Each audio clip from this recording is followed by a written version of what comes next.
Jessie Rose, welcome to my podcast. Thanks for having me, Dom. I feel like I should start by letting you know I'm a skeptic. I don't believe in this stuff. Yep, fair enough. Yeah. No, How do you find that? understandable. You know what? I say to anyone, absolutely anyone, do not believe until you've had your own experience. Do not believe. When you've had your own experience, that's your journey, that's your process, you can figure that out. Your own You know what I mean? experience as in? As in whether you've had an experience with a medium, whether you've had your own spiritual experience, whether you've had your own, you have ghosts come in or anything like that. Whether you've had any experience whatsoever. Does that make sense?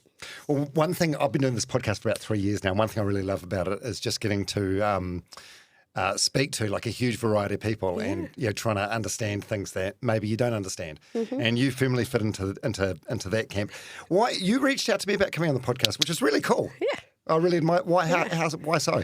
One, I just thought that it was a really good thing because you had, this is how it came about. I had you on my radar. I thought about you. I saw something that you were doing a podcast and then I was like, oh, you know what? I'm going to message him. And that was maybe the beginning of the year. Didn't message you. Didn't even think about it. Then the other day, randomly, you popped up again and then I was like, oh, you know what? I'm going to follow him. I'm going to send this message. So I sent the message and then you popped a comment from a follower saying, their feedback. And then you popped up a suggestion box and I was like, you know what? Perfect opportunity. Look, it's all meant to be. And that's how things happen, You're meant to go down some sort of path. So you think it's like the universe? 100%. Because if you ask anyone that I've been talking to in the beginning of the year, I was like, I'm going to be on a podcast and I don't know where that looks or how that looks or why. You know what I mean? Is this the first podcast you've been on? Yes, it is. Yeah.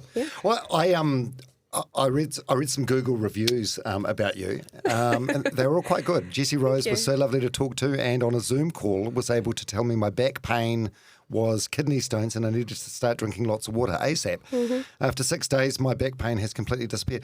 What's that about? Are you giving health advice? So basically, when it comes to a reading, I don't know what's going to come in. I will sit down. I leave all my own stuff at the door. And everything is about that person sitting in front of me. So if I get any pains, I do a health scan, I do a mediumship, and I do a psychic side, My mediumship is obviously connecting to people's past over loved ones. My psychic stuff is more the clarity and future telling and that sort of thing. And then the health scan is where I will feel referral pains. Clearly, I'm not a doctor. I do state that. But if I get referral pains or I get something, then I'm able to, or information, I'm able to inform that. That also comes under clarity. That's not just a health scan. But some people just want to come to know about their health as well. So here's another one. She knew such tiny, tiny little details that absolutely nobody would know, connected to family members, and her description was spot on. She connects with those that have passed with such accuracy and detail that no one would ever know. So what? So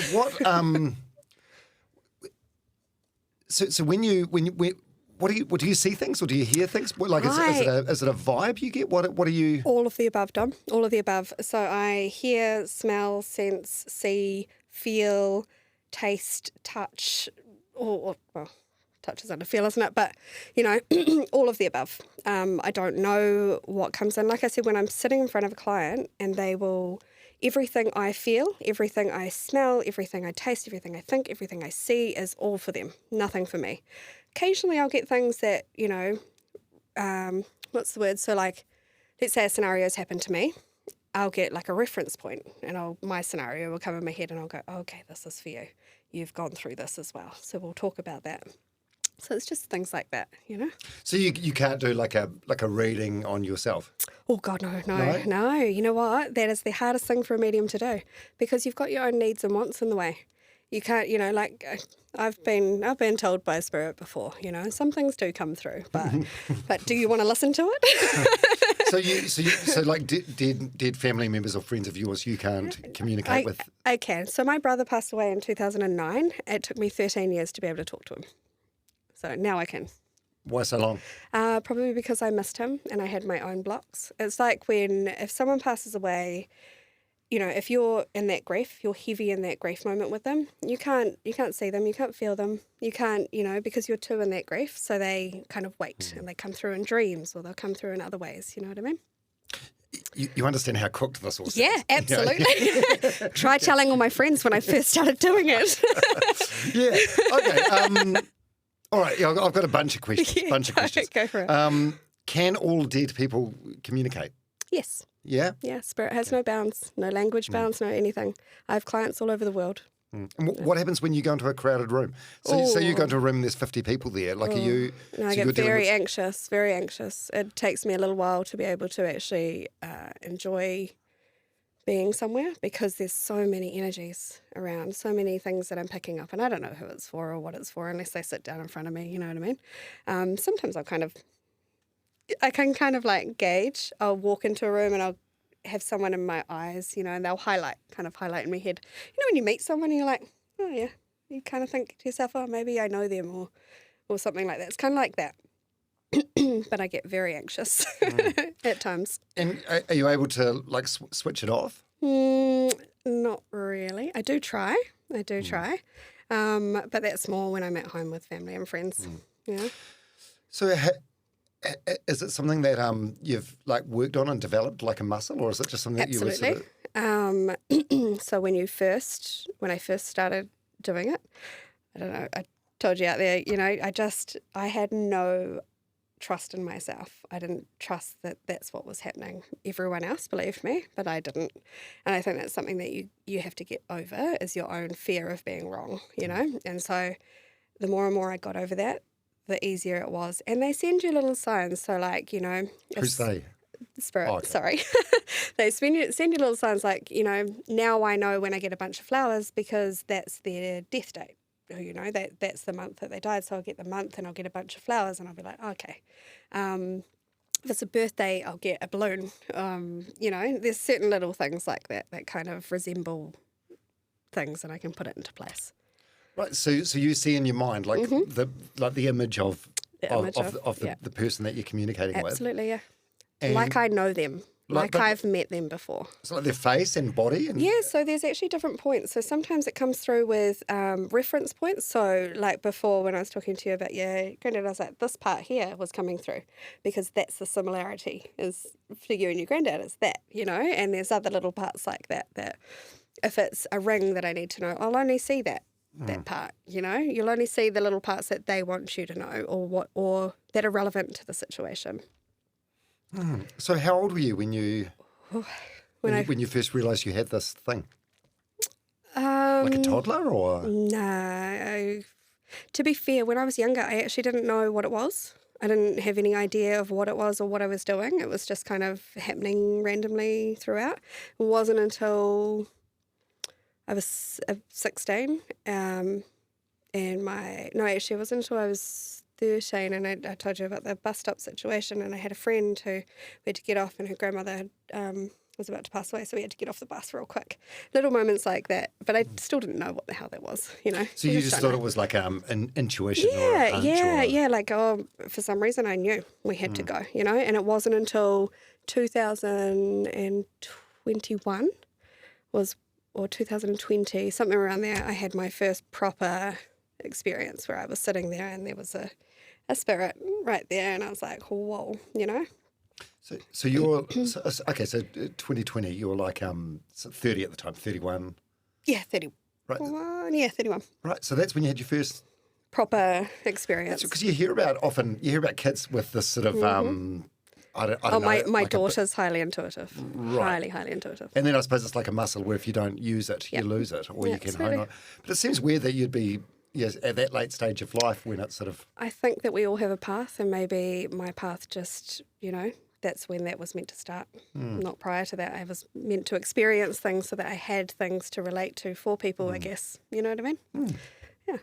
Random. And, how was that? Was that a confusing time? Absolutely. Yeah? Absolutely. Yeah. Like I said, I thought I was going crazy, Dom. I did. There were moments where I was like, this is just, I don't know what's going on here, until friends and family were like, I actually had friends ask my family, like, my family would ask my friends, sorry, is she okay? things going on. And it wasn't until things started being clearer and the things that I was saying were coming out and, I was getting validation that anyone believed me. Well, no, they believed me until I believed myself, sorry. Yeah, did you, it must have been such a confusing, did you think you maybe had like schizophrenia? Yes, there's moments.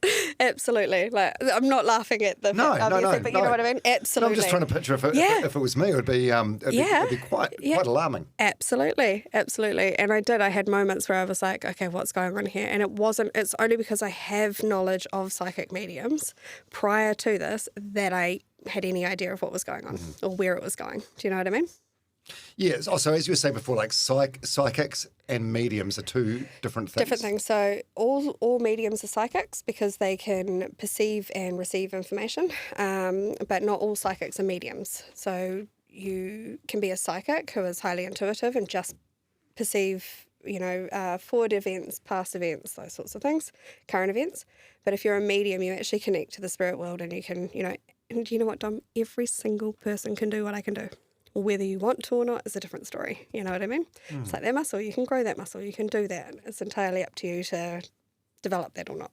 See, and I wonder if that's why people, well, I say people, but me, feel it's like slightly scammy because it's if you say anyone can do it, absolutely, then it seems like... Absolutely. I mean, there's more people who are more,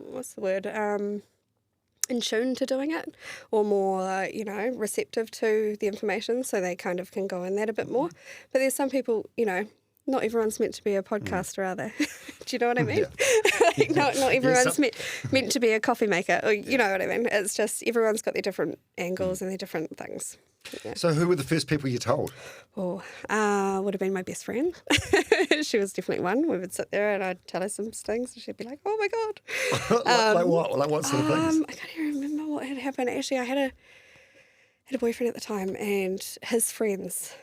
There was something about his friend and I remember standing there and I was like getting this information and he was on the phone to them on the other end of the room and I was like, I just need to say these things. And then what had happened, I don't want to, obviously it's not my place to be telling their story, but the things that I was saying related to what was going on, not right then, but in a week's time.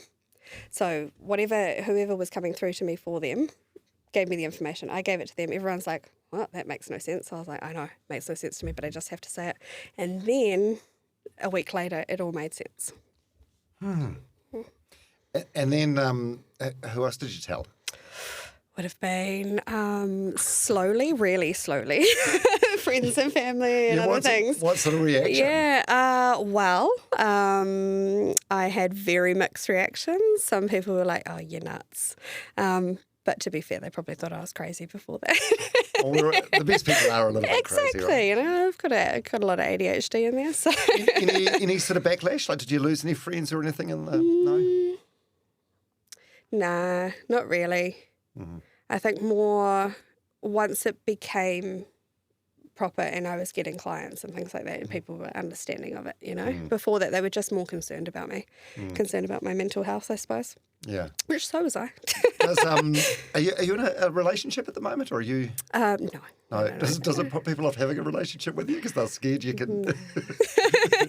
No, can you, if you're in a relationship with someone, can you sort of see... So it actually finds it really, really difficult for me to have the relationship with them because I see ending or I see something or I see this, you know what I mean? And I'm like, oh. You get mad at them because you know they're going to cheat on you. Yeah, or something like that. And you months before you're sitting there going, oh, damn. You're going to really fuck me off in July. Yeah. But like I said, also you can't read your own stuff. And I find that when I get closer to someone, the closer I am with someone, like I tried to read, like my brother. I can read little bits, but it's kind of hard because I don't want to see certain things.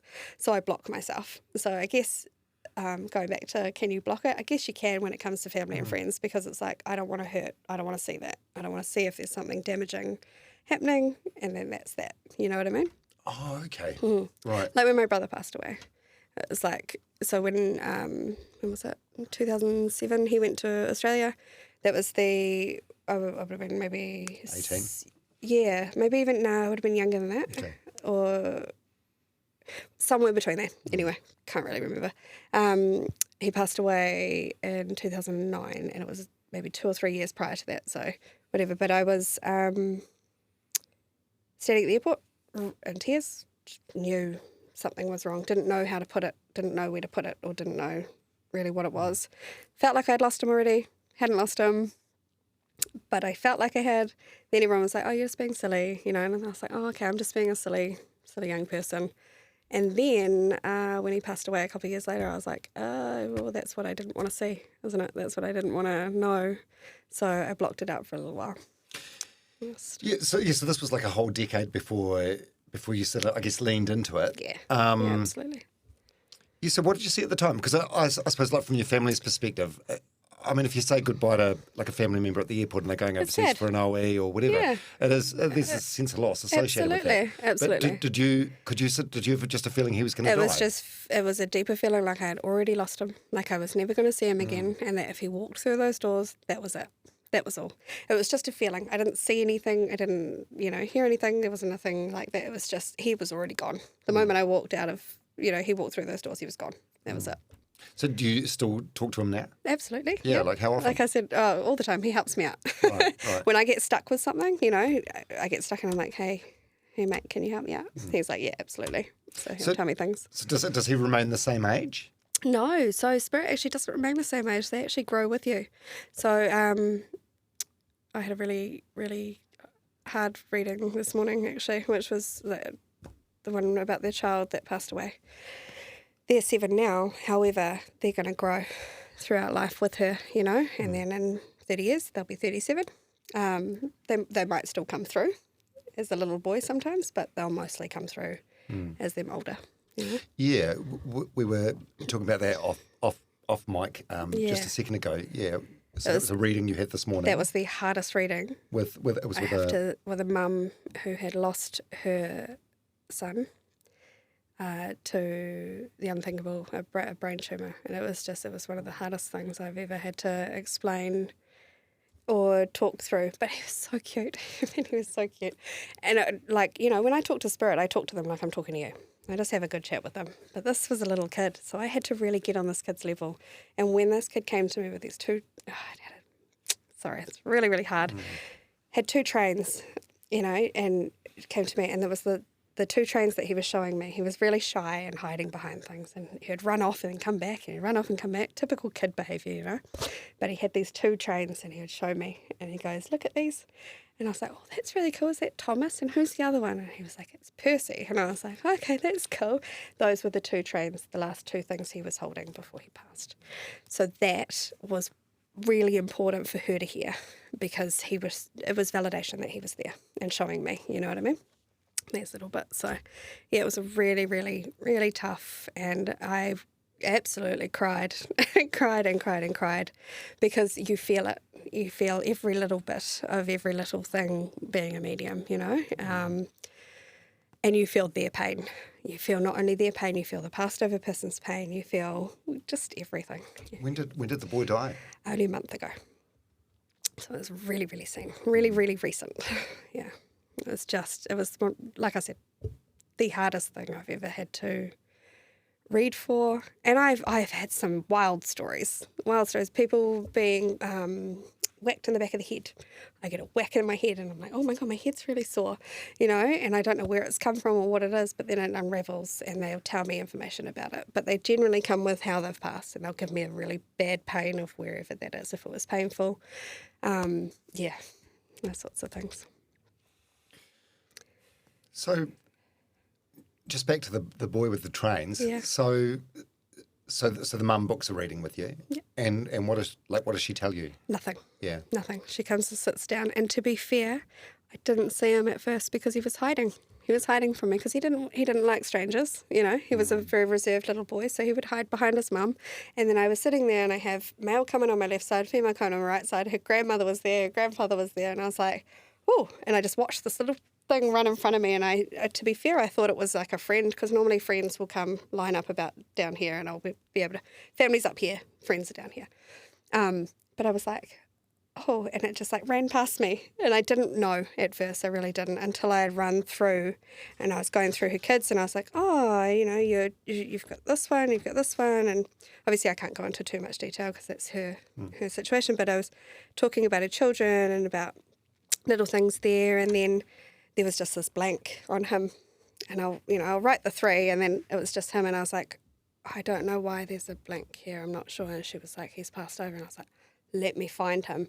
The grandfather picked him up, went and got him and brought him over. You know, it's just like he was sitting here, but he's not. That's what it feels like to me. Oh, so they're all together. They're not like independent. No. Right, they're all together. They're all chilling. So the mother's alive. She's in front of me. But the grandfather and the grandmother and then she had a miscarriage as well. So there was a little boy prior to, or it was either just before or just after, I can't quite remember.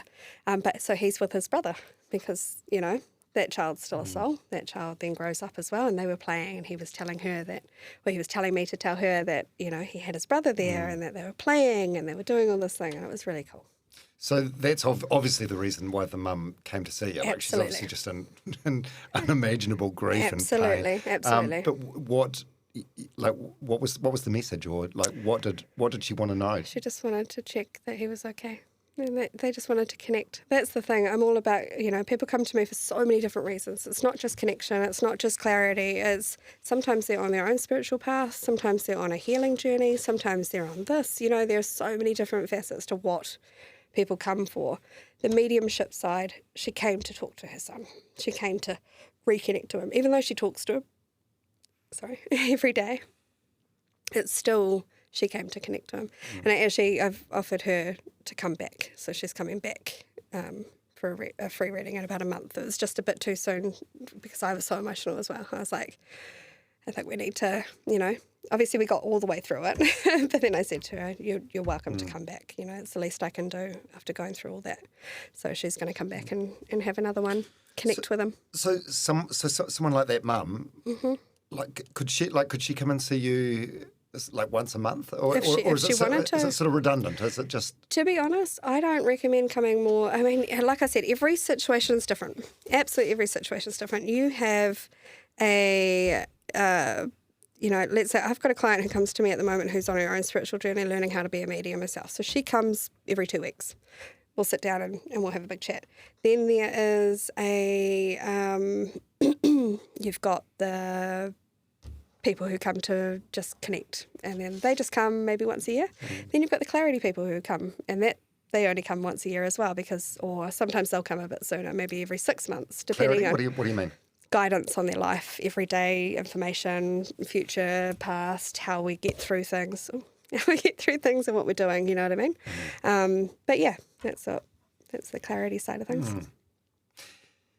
Yeah, sorry, I'm just fixated on that I know. Poor woman for a little bit. Me too. But it really got me as well, Dom. It really did. You know? But if she keeps coming back to see you, like, is there any new will he have stories to pass on, or absolutely. So the more and more he gets comfortable with me, he was a shy little boy.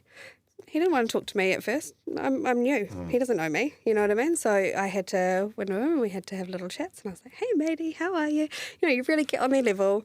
And then, you know, I was like, "Can you tell me?" And then he'd run away, and I'd be like. So I said to her, I was like, you know, the next time you come, he'll know me. We'll be able to have more of a chat. We'll be able to actually get down and talk about things, because there were blocks and things, like blank moments. And I didn't know why there were blank moments, but I think it's just because he was withdrawing. And he was like, I don't want to tell you. I don't know you. I don't want to tell you. And she told me at the end, she was like, oh, that's exactly how he was. He was very, very reserved to mum and dad. And I was like, makes so much sense with how he was as well, you know. Is it exhausting? How many readings can you do in a day? That is a varying question, because it depends on a lot of things. How many mediumship readings I have, how many clarity readings I have. To be honest, my mediumship readings, they can drain me if they're super emotional. But if people, you know, I get people who come in and we're just laughing. We've got families sitting in front of us. We've got generations coming in and cracking jokes and going on, you know, and they're really relatable and they go through. So one of those really invigorates me and gives me lots of energy, because we're laughing and we're going through it. But then if I have, like this morning, that was hard, where it turns into, okay, that's actually energetically draining as well because I'm giving everything. You know what I mean? Yeah. So what does the process look like? You mentioned you did some sort of meditation or some breathing exercise in your car before you came in. That was only because I was bloody nervous. But do you need to like psych yourself up or invite the spirits in or anything? Or? No, because they're coming with their people. The moment I have a caravan, that's where I do it out of at my house. You know, that sounds very woo-woo. It does sound very woo-woo, but a house truck? No, it's a typical little caravan, nomad caravan. You know, with some beds and stuff. It was just because it was easier than having it in my house. You try cleaning your house constantly with a 6-year-old to try and have people come in. It was just getting a lot, you know. So I was like, okay, and then I can work in the school holidays and stuff as well because she's inside and I'm outside. So it's just an option. It does sound very woo-woo, but it's not. But, you know, it's just a safe place that, you know, my client comes in. When I walk into that door, I leave all of my anything I have, anything I've gone through, anything I'm feeling at the door. I do not take it in there. When I'm sitting in front of that client, anything I feel, anything that comes in is for that client and for that client only.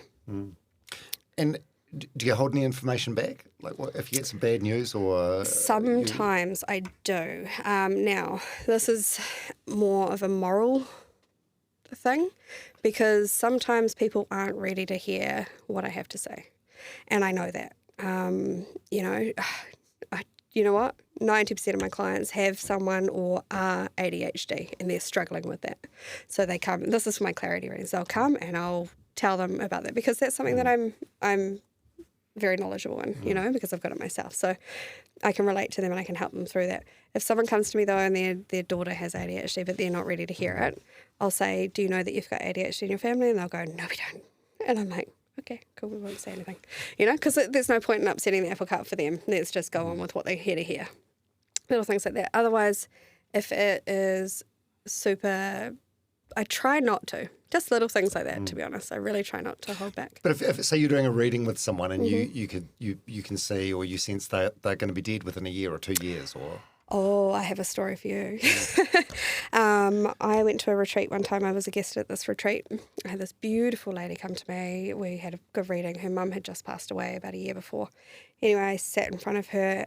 I'm so grateful she knew because I wouldn't have been able to tell her that she had terminal brain cancer.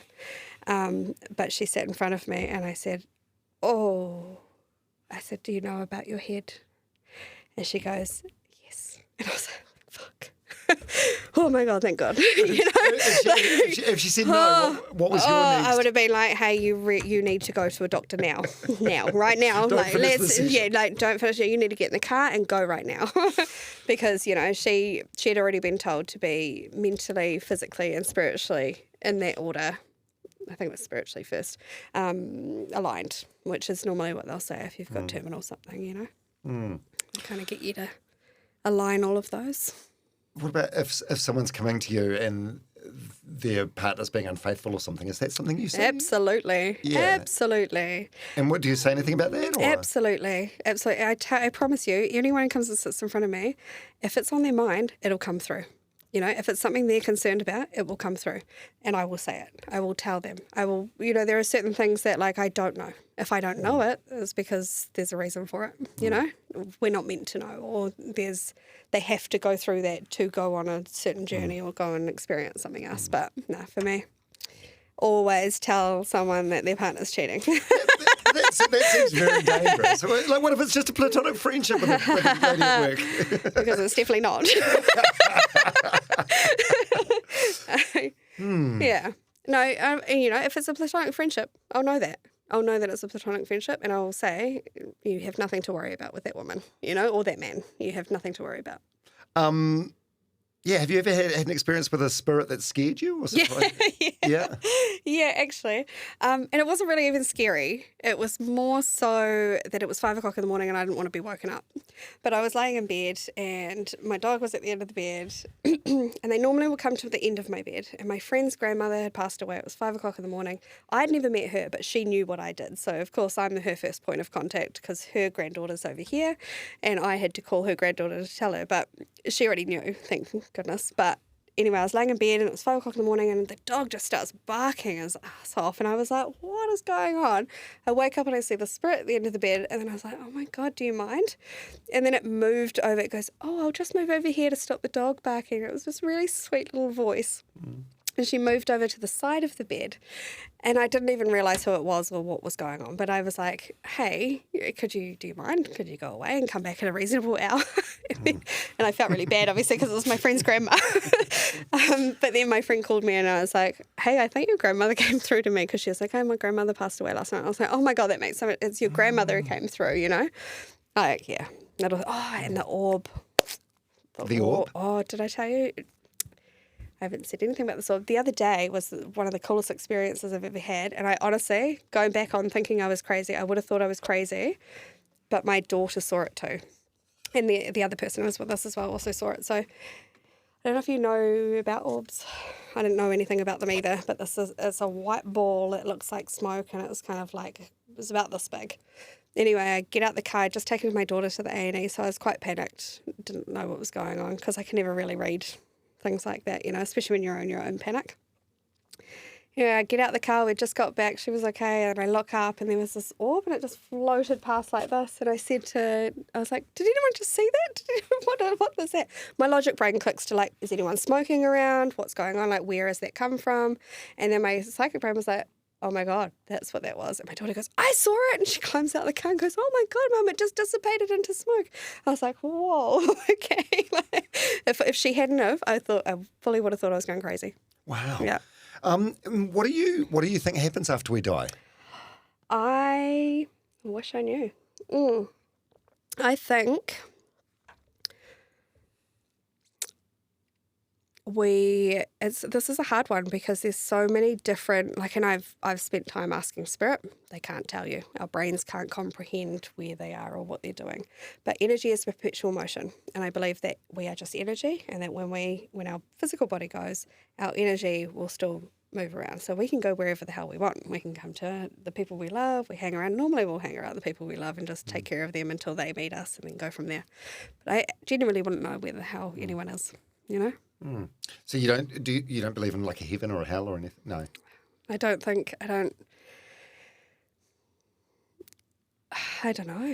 I don't think so. I think it's too black and white for what I know of spirit world and what I know of spirit, you know, and the things that they can do and the things they can see and the things they can tell me. It's too black and white to have a heaven and hell. You know what I mean? Yeah. I've got some friends that have passed away, like big personality friends, and you sort of think if there is such a thing as an afterlife, and if anyone's going to, you know, come back and make their presence felt or whatever, it'd be Cooge, or it'd be Daryl, or it'd be Jazz, and none of these things have happened. How do you explain something like that? Maybe they're just not coming to you. Maybe they're going to their children or their mother or their someone else. You know what I mean? They're going Maybe I wasn't as good a mate as I bet you they're still around. You know, they're still around, and I'm sure I could. If you give me a minute, I can find one or two. You know. And reincarnation? You believe in that? This one's an interesting one, because I kind of do. I think there's something around about we have so many lives. Because I know I'm not much into past lives and things like that. Like, there's nowhere to validate it. So it doesn't work for me, you know? Like, well, it's bullshit, eh? It pretty much. Like, sitting in front, I can tell you, I could sit there and go, oh, you've had 6 lives, which is all good. If that's what I'm feeling, that's what you're needing to know. But I don't know whether you were your mother, your father, or who the hell you were in your past lives, you know what I mean? I do know that your soul evaluates. Like, I'm sure I've come here a million times because I've got to learn.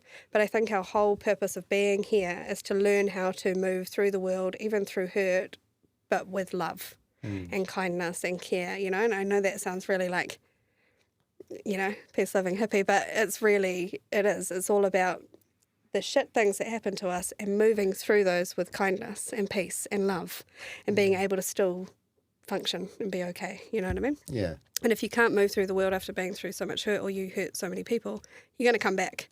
You're going to come back and you're going to try that again. Do you know what I mean? I think that's reincarnation. Yeah, and are there common like themes or messages? Absolutely. Yeah, so this is the thing.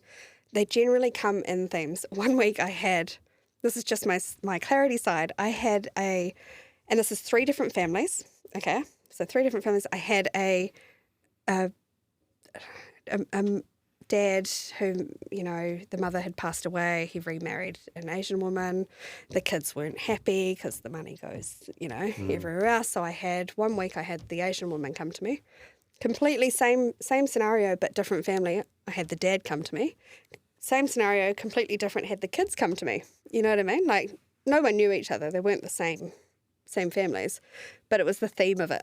And that was that 1 week. And then, you know, 1 week I might have just brain stuff, which has been happening this week. Probably why I'm talking about the brain. You know, that. And then there's been other themes like, you know, you'll have people come in and it'll just be about their grandmothers and it's just grandmothers who come through. Or there's themes about, there's so much. It's just, you know, sitting down and having a really good chat about someone or something. Just, yeah, and the themes just come. I mean, what do you think the spirit world want us to know about living our best lives? They just want us to be happy, honestly. Yeah. Every single person who's passed over, there's just, where they are, they have no negative feelings. Like, there's 0 negative feelings. I've had one meditation, this is going to sound really out the gate, but unless you've experienced it, you won't understand it. But I had one meditation, I was sitting there one day, and I went into this place, and it was white. And all as I could see, you know, the movie with Morgan Freeman, I think it's Morgan Freeman, and the guy dies. Was it Jim Carrey and Morgan Freeman, I think? You know, the one... What was that one? You know the one, was it Click? Was it the remote one? Oh, yeah. Do you know? And then, yeah. I think it's that movie. Anyway, they're in this like warehouse, and it's white. And they've got the filing cabinet. Oh, is it Evan Almighty or something? Yeah, that one. Bruce sorry, Almighty. sorry, that's the one. Yeah. Anyway, and so this is what it reminded me of, that room. And I was standing at the door, and I look in, and I just see all these souls going, you know, past me. And when I looked in there, I just felt the most peace I'd ever felt in my life. There was no negative feelings, nothing that was going on that was horrible or anything. And then I came out of it, and I was like, oh my God, and I've never been there since. I've never been able to get there in a meditation again. And I think that was a catalyst to helping me understand that side of things, because I was so curious, you know? And what's the most unexpected or unusual thing that a spirit's communicated with you? Oh. What? Probably having a client have fornications with a spirit. Yeah, I don't know how it works, but you can, if it's in your mind, you can do something like that. I had a client come to me and was like, I've done this with a spirit. Is this real? And I was like, absolutely. If that's what you're feeling, absolutely. It's all feeling, all energy, and all that sort of thing. You know. I don't know. How does it? I don't know. I don't ask. Does it count as so you're in a married relationship? Does that count as infidelity? If you fucking ghost? I doubt it. Out of sight, out of mind, right? Is it sort of like all I can think about is like Whoopi Goldberg and Demi Moore and Ghost? I think I've seen that one. I don't know the reference, but yeah. Are there any myths about mediums or the spirit world that you'd like to clear up or debunk? We're not all witchy poo woo woo, you know. We're really not. We are like me. I'm a normal person, you know. I go to work, I come home, I take my daughter to school, clean my house. My house is a mess at the moment, you know. I'm a normal person. There's no. I have anxiety. I go through the motions. I feel things. I have moments, you know. We're not all psychic mediums have our shit together, you know. We're all the same. We've all got our own issues, and we all go through things. So I think it's more, that kind of thing, you know, like. Well, if I meet anybody from any walk of life that tells me they've got their shit together, I know they're lying. Absolutely, right? Like we're all a little bit fucked up. Absolutely. And especially when you deal with that stuff all the time, I think people think that you are. Like, I have my ability to hold my shit together. I have that ability. But by a thread some days. Exactly, by a thread some days. And some days I'll leave my caravan and I'll walk out, and that's me. I'm an absolute mess, you know? And that's because of whatever, my own stuff or whatever stuff I've dealt with for that day as well. Do you feel, you mentioned just before that you've got a daughter and the school thing. Do you feel any sort of stigma or judgment or negativity from other parents when you? Sometimes. Yeah, do you? Sometimes. But I actually think it's more in my own head, and that's my rejection sensitive dysphoria with my ADHD is more. I know when someone's not interested in it, and I'll often say, they'll go, "Oh, what do you do for work?" I'm a grief counsellor, because it's easier than sitting there going, "I'm a psychic medium." Sometimes I'll turn around and go, "I'm a psychic medium." They go, "Oh," and you're like, "Yeah, I get it. It's all right. Don't worry. You don't have to understand it." Well, yeah, that's the thing. Well, I don't understand it, but it's still great to sit with you today and chat about it. Absolutely, and that's the thing. I think you don't have to understand it. Like I said in the beginning, don't believe until you've had your own experience, until someone has come to you and been like, "Hey," or you've had a spiritual experience for something. You know what I mean? Yeah.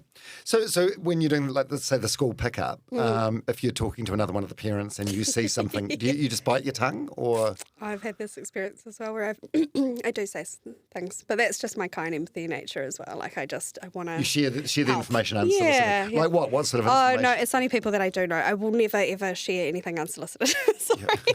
No, I don't ever just walk up to someone and be like, "Hey, so hey, make sure you put your seatbelt on." Yeah. It's not like the TV shows, Oh, I was at a pub one time, actually. This is probably the only time that I've ever done that.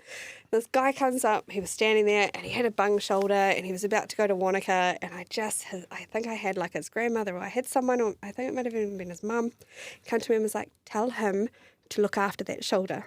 And I just walked up to him and I was like, hey man, I'm Jess, I had a bit of a chat, and I was like, this is what I do. Are you open to hearing what I have to say? And he was like, yeah, whatever, and whatever, crazy whatever, bitch. yeah, nutter. And anyway, he was like, oh, if you could tell me the colour of my sister's hair. And I was like, boom, it's bright orange. And he was like, okay, I'm listening.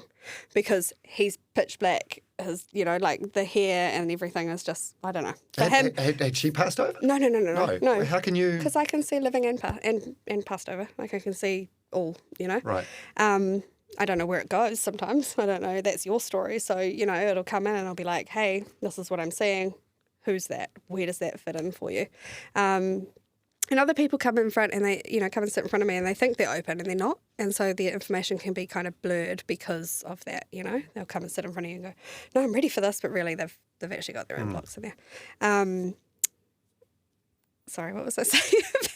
And then his shoulder. So so then I said to him, I was like, look, you have to listen to me here. I was like, when you go to Wanaka, do not take your shoulder out of your cast, out of your sling thing. And he was like, and his friend pops over and goes, he took it out this morning. I was like, I'm telling you, if you do that, you're going to end up having another surgery while you're down there ruining your holiday. So don't do it, And that was because his family member was telling me, and he only listened because I was able to validate something for him. Wow. Yeah. So probably the only time I've unsolicited. Yeah. so a typical reading, like what does it look like for you, and what do you hope the clients take away from the experience? If I leave them 80% better than when I found them, I've done my job. 80%'s a lot. 80%'s a lot, absolutely. I am for 90, but you can't. If I've left them 80% better than I found them, which I do, you should see the people walking out. That's where I get my joy, is when they walk out with a smile on their face, or they feel lighter because I've taken their stuff. I've taken their burdens, or I've helped them understand why something's happening, the wider view of why something's happening. Do you know what I mean? Yeah. And so, a good example of this is like the little 7-year-old boy with the brain tumour in the trains. But have there been any other readings or connections that deeply affected you? Yeah. I've had a few. Like there has been a lot of reading. I've done thousands of readings, so it's hard to pinpoint, but more so, I guess, I don't know.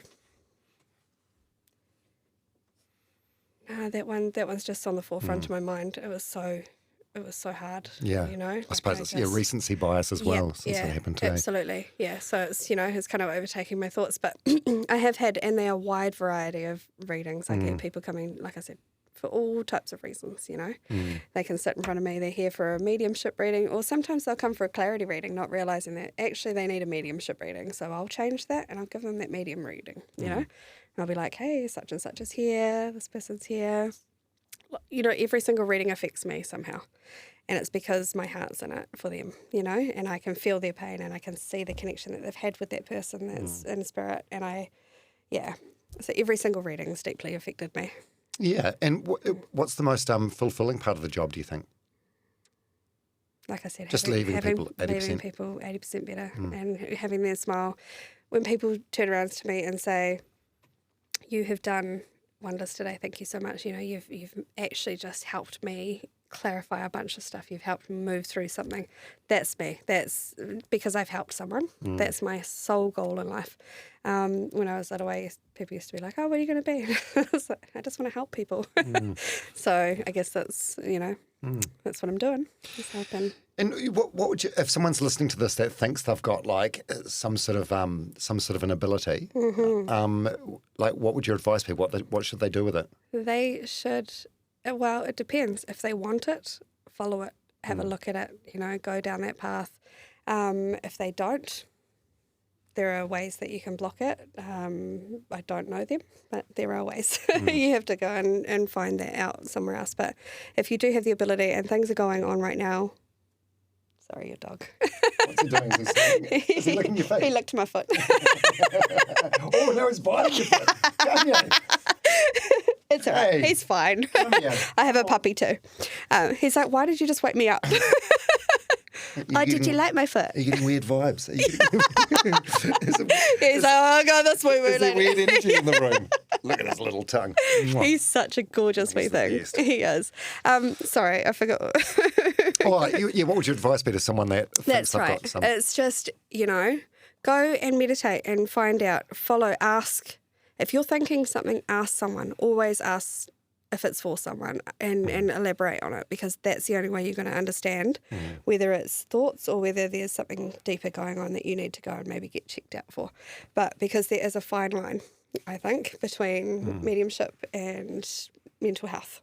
Very, very fine line, If you, how do you mean? Can you elaborate on that? If you're not firmly planted in this world, you could easily float off and believe that a bunch of things, you know what I mean? So I'm really lucky that I'm firmly planted in this world, even though I can access that world, Yeah.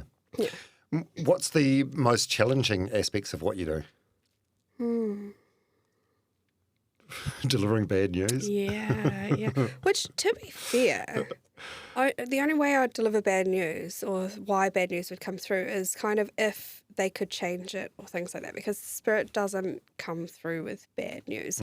Like, I don't know when someone's going to die. That's immoral of a medium. If you are a medium and you're rocking around telling people such and such is going to die now, or this is going to happen, or, you're going to die at this time, it's so immoral, because human beings are then sitting there going, oh, when are they going to, waiting for that day or that time, you know what I mean? And it's like, instead of living in the now and enjoying every moment with them, they're off doing that.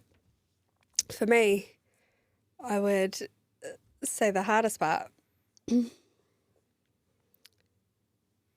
it's more when that person in front of me is bawling their eyes out, and I have to see, I'm not only seeing them bawling their eyes out in front of me.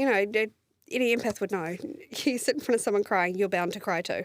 You just feel it. And then I've also got their spirit crying in front of me as well. So it's like from all angles, and then I'm feeling that as well. So that's probably the hardest part, would be just the emotions of it, dealing with those emotions. Shit, yeah, it must be so draining. Yeah, it is.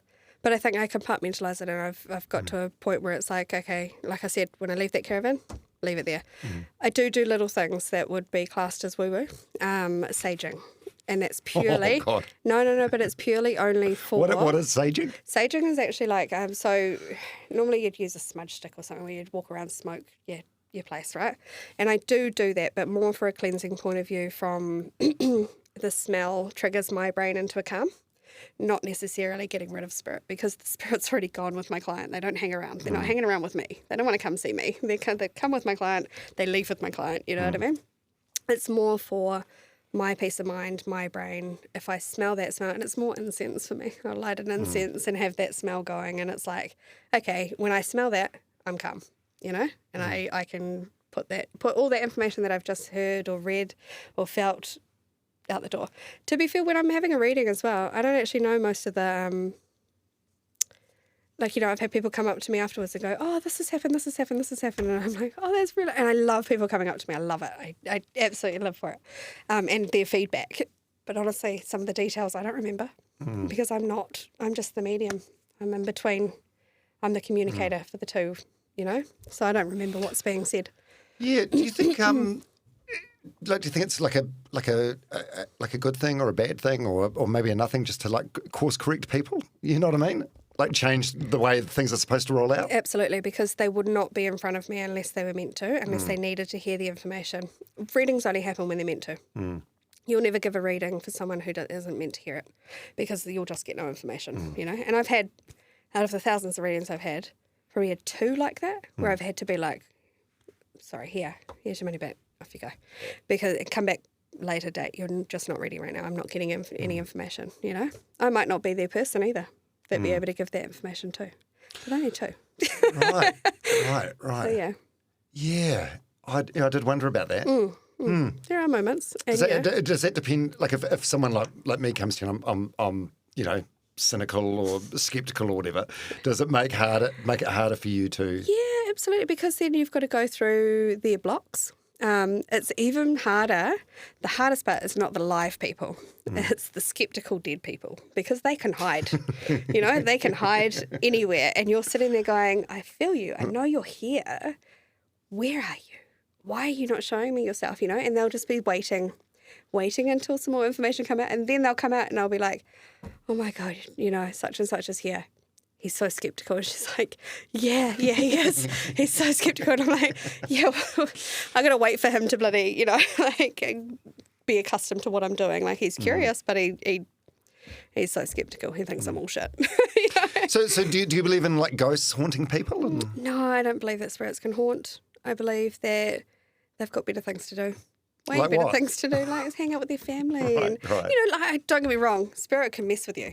But it's people you enjoy. And when people are talking about haunted homes and things like that, I don't think, and, you know, come at me if you want, but I don't think that spirit can occupy a space like that. I believe that the energy's left there, but that could be anything. That's not just a dead person. That's, let's say there was a really terrible toxic family in the house prior. You still got that energy there when you move in. So you're picking up that energy. So you and your partner might start arguing or might start picking up that because you're feeling the energy that was there before. You know what I mean? But no, I don't think that the spirit can. I mean, they can definitely come and they can do things. You know, my brother undoes bolts on my table and things like that. You know, like randomly, and I'll be sitting there and my table's wobbling. I'm like, what the fuck is going on? And I've just fixed that, you know. And he's like undid it a little bit or something like that. I know it sounds really cuckoo. That sounds crazy. That sounds completely crazy. It does. I know. How do you know it's him and it's not just because I've had conversations with him, and it's not just me who's had conversations. Other mediums have told me that this is going on without me saying anything. That's how I get my validation. Why wouldn't he do like helpful things then? Like, oh, hey, He geez, wasn't like I that. replaced your light bulb. Like, Because he wasn't like that. He was Right. a menace. You know? He was a jokester. He did things like that to mess with me all the time when he was here. So why would he change when he goes there? You know, his energy's just the same. It'd be so good if if they came and changed your sheets or Oh, something. wouldn't it? Yeah. Wouldn't it be nice? Yeah, that would If be you could good. just clean my house for me while I'm out, it would be amazing. Yeah. Oh, Mum, she was such a cleaner. Look, I came back from work and she's folded all my clothes. Do you know what? I do a lot of those questions on because I love giving people answers. This thing's really annoying, isn't it? I love giving people answers, and so I'll give them little question boxes and they'll pop up. Anyway, I've had a couple come through and it's like, I've had to call them out. I'm like, hey, you know, they're like, oh, what's Grandma said? And I'm like, Grandma says to open your curtains and make your bed. And they're like, oh my God. I'll do that from now on. You know, it's Oh my God. little things like that, you know, they'll come through. Or someone's dad will come through and go, hey, go and get your tyre changed. Go and do this, go and do this. And I don't know anything about cars, and he's trying to tell me how they need to fix their car. And I'm like, how do we do this? How do we do this, you know? Yeah. Do you have many clients that have come to you? Maybe they've been given like a gift voucher or whatever, and they're kind of skeptical, and then you've presented them with some sort of information that completely flips them? I surprise every person who walks in the door. This is my understanding anyway, because they've come in and the first thing they say at the end is, I wasn't expecting that. I wasn't expecting that. Because when you go to a psychic meeting, you expect little bits of things and knowledge and you have to fill in the rest. But sometimes I am just, it's all there and it just goes, you know, and it's all there. And I don't know why I'm doing it, when I'm doing it. And do you associate with other psychic mediums? Is there like conventions or anything, or are there some, or does word spread? Like are there some sharks in the industry and they get a bad reputation? You know what? And just like every industry, there's always someone scamming someone. You know what I mean? And like I say, this is why I'm a firm believer in. If you want your own, you know, if you want to believe in psychic mediums, go and have your own experience. Go and see a psychic medium. Make sure you are only referred through word of mouth. A friend who you trust or someone you trust has been there and had that experience with them. Don't just, you know, read reviews. Don't just willy-nilly go and giving out your money because someone's messaged you on Facebook saying, I love and da-da-da-da. You know, like it's just, there are scammers about everything, you know. None of my work do I go out and, like, maybe... There was one influencer who's actually a friend of mine now. And I messaged her.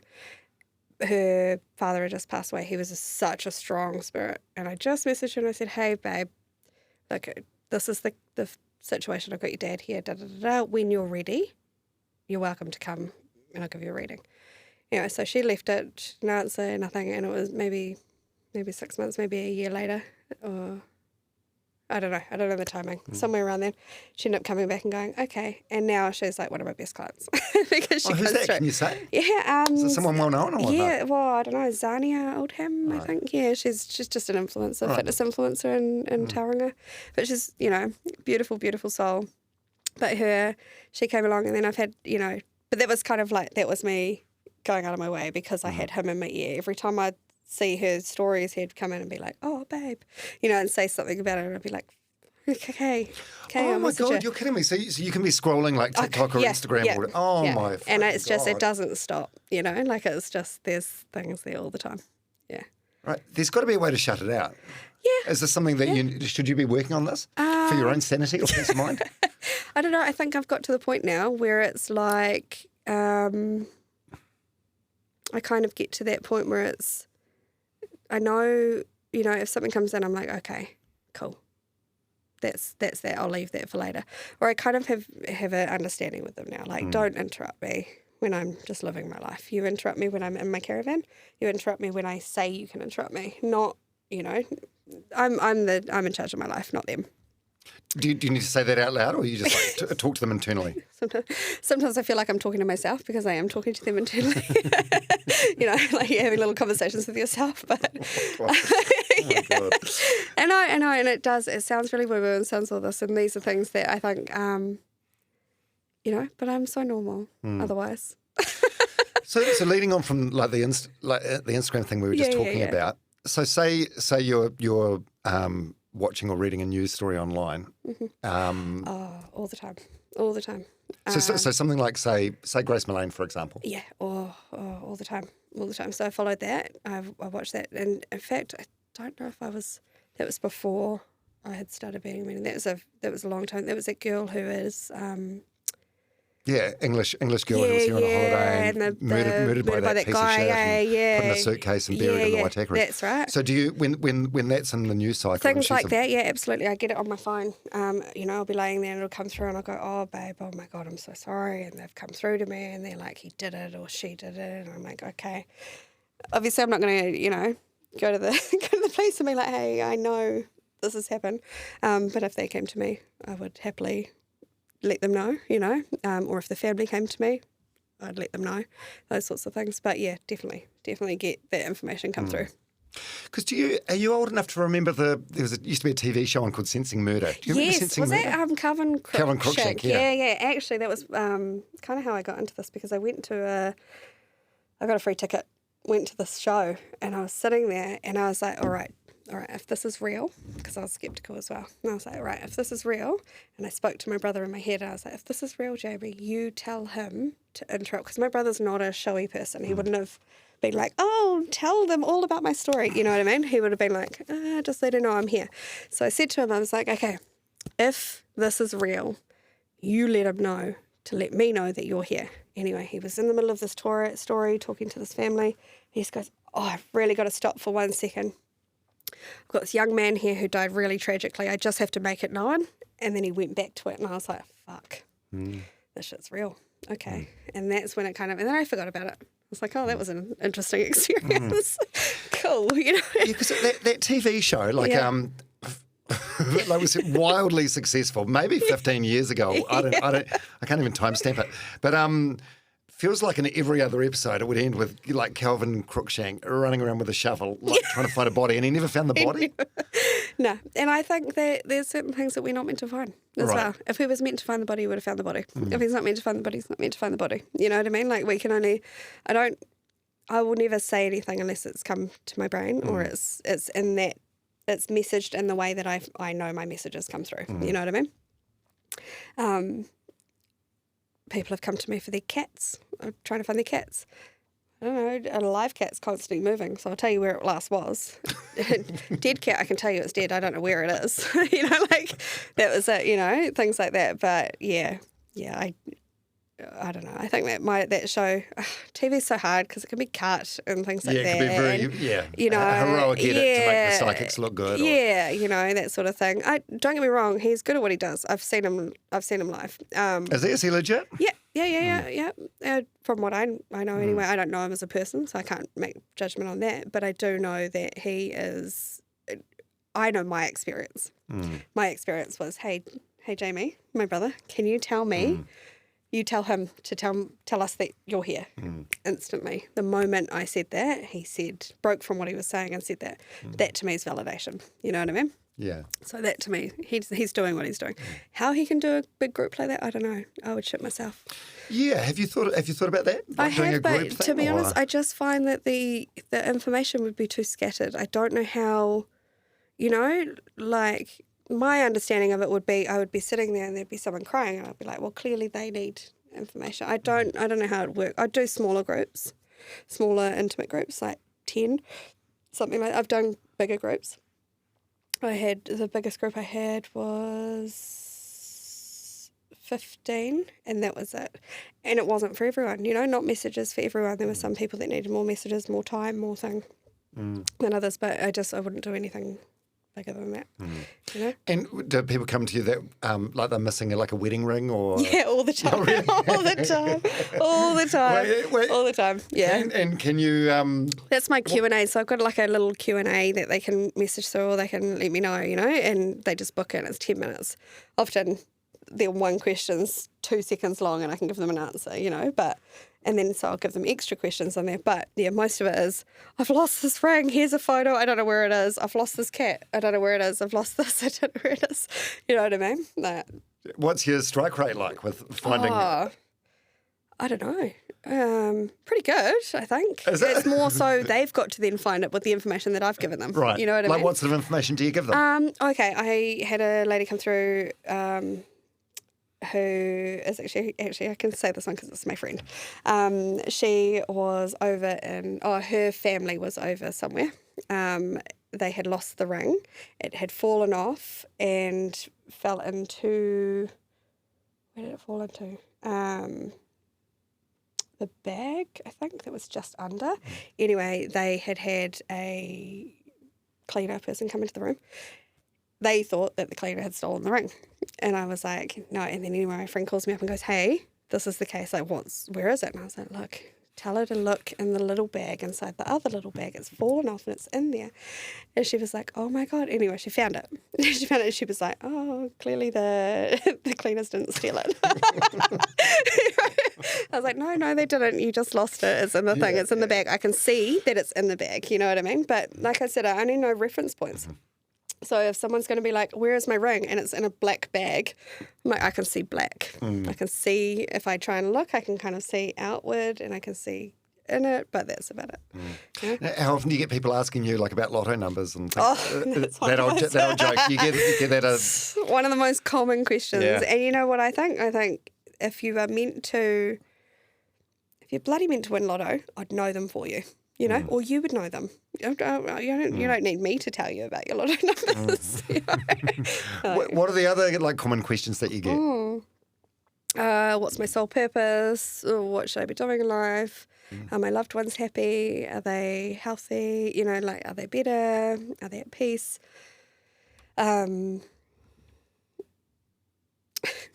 Does Jeff off Tinder like me? You know, there's such a wide variety of questions, and it's a hell of a lot of fun at times. You know, you sit there and you go through and you're like, no. If you're sitting in front of me asking me about Jeff, and you were here last week asking me about Fred, neither of them are for you, darling. Yeah. You know what I mean? Jeff's a commitment phobe. Yeah, exactly. Jeff's a commitment phobe and he's got issues. He's got his own shit going on. Yeah. I think we should just get rid of him and go and keep looking, you know. Jeff needs to do some self-work. Yeah. Some deep self-work. Yeah. Oh, look, you could be a medium. Yeah. I feel like a lot of that stuff's common sense. Yeah, absolutely. Yeah. And where's your ring? Where you fucking left it? Yeah, exactly.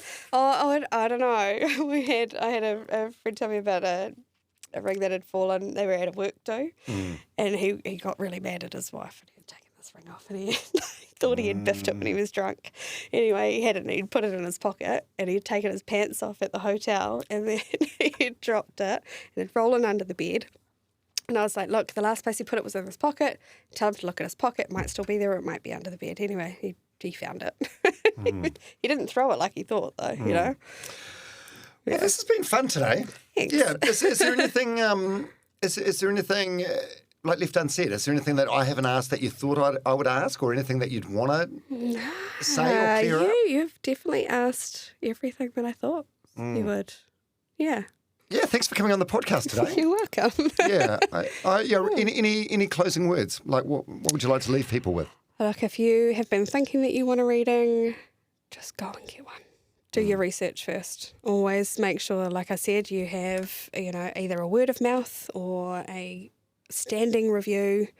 Otherwise, you don't go to see them because, and also check that you're going to gel with them. Check out their photo. If they sit well, if they go well. But if you've been thinking that you want a reading, it's probably because you're on that path and you're needing a reading. So that's all. Hey, well, it's lovely to meet you today. Lovely to meet you too. Yeah. How would you rate your first podcast experience? Oh, well, I kept my nerves at bay. But it was pretty neat, Dom. You're awesome. Thank you. Cool. Thanks, Jess. You too. Appreciate it.